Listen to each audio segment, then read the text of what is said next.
So for the rest of this chapter here on refrigerants, system charging, your book really gets into the heavy on the difference between charging with single compound refrigerants and blends. What are blends? Well, when we had chlorine based and they needed to get rid of them, the chemists got together and they'd take 2 or 3 different refrigerants, blend them together to create a new refrigerant. Now, sometimes this new refrigerant would actually act like the actual single pound one. Sometimes it wouldn't. And what do I mean by that? It has to do with the condensing and boiling points. Remember, the boiling point of an evaporator is when your liquid comes in and it starts to boil. That's the boiling point. That's actually called the bubble point. When you start to boil a liquid the first time there's a bubble, that's called a boiling point. Well, they didn't all have the same bubble points.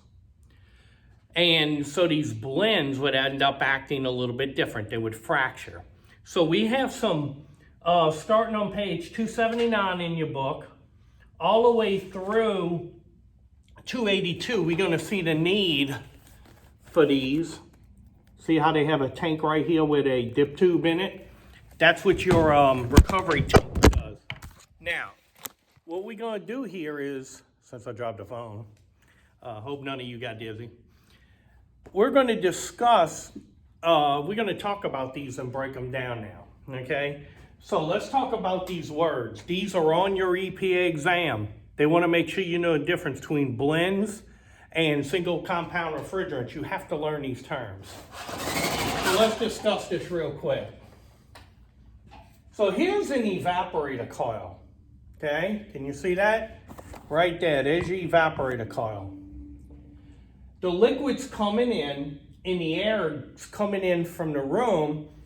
The energy's going into the coil and it's starting to boil. This is a blend. It has 3 different refrigerant compounds mixed together to act as one refrigerant. Let's say it's 410A. The first compound starts to bubble here and boil. Then, after a little bit of a glide, it starts to blend here and the third one here. But now they're all boiling together and they become superheated vapor together. But notice right here, that's when you use the word fractionation. It became a fraction of what it once was as a whole blend.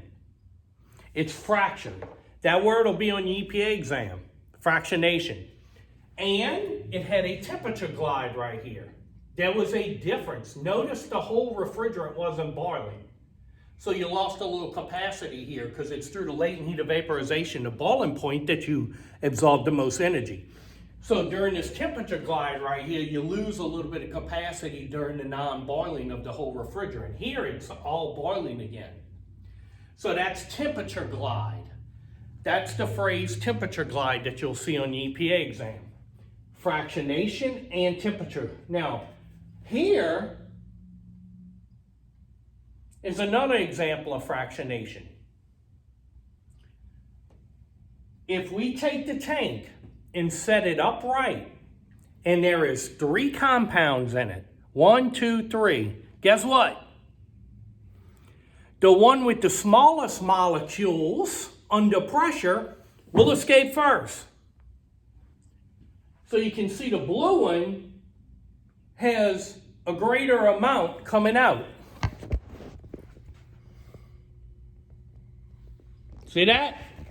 Notice the liquid at the bottom has the 3 compounds still mixed. But the refrigerant, now look, if you fractionate, if you have fractionation here and you fracture the refrigerant, you're going to have an uneven charge system. It's not charged correctly. So how did we remedy that situation? We flipped the tank upside down. So the gas is at the top and the liquid's at the bottom. Now as a liquid blend, it's all mixed together, so it comes out evenly. That's why we charged the unit with the virgin tank upside down of refrigerant. So we have the correct amount of refrigerant going in the system and it's not fractured. That's the reason right there. Now a recovery tank, a yellow recovery tank, has a dip tube in it. And so the dip tube always goes to the bottom and pulls the refrigerant up as a liquid. That's why the yellow tanks, we can charge it. They got a vapor and they got a liquid top. Of course, the vapor is open to the gas, but the liquid is connected to the dip tube at the bottom of the tank. But that is what fractionation is. Now remember, a blend is 2 or more refrigerants blended to create a new refrigerant. They have a name.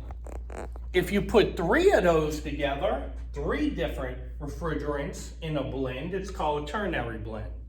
And that's just a phrase they use. Now, this is the way the EPA has it, and this is the way it's written in your book.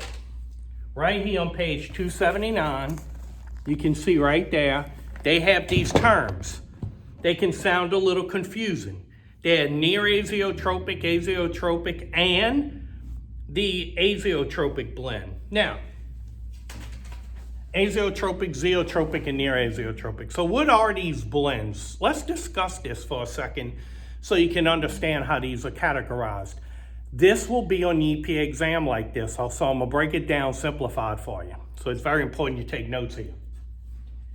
An azeotropic blend means it's one boiling and condensing point.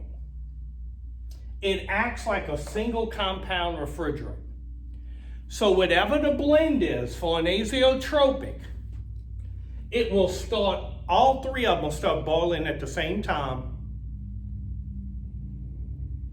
or condensing from a gas into a liquid at the same time.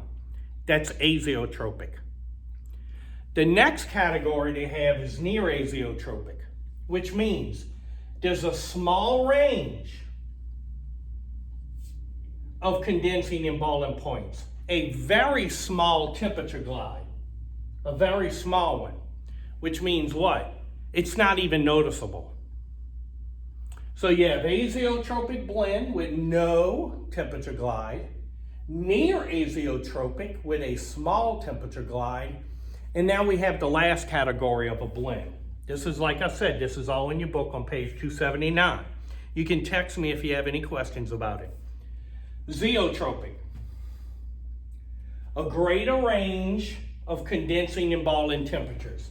So there's a great range here of boiling in between each one of them.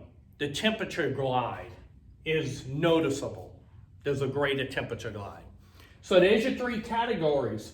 On your exam, Friday, in this class, in your exam with the EPA, they're going to ask you about azeotropic, near azeotropic, zeotropic, fractionation, and temperature glide, and the definition of a blend. You need to know these terms. Okay?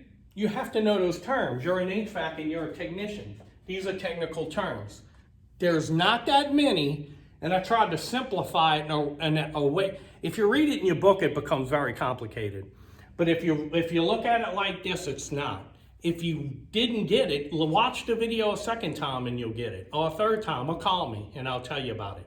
So if you need to, right now, go ahead and pause this and write that down.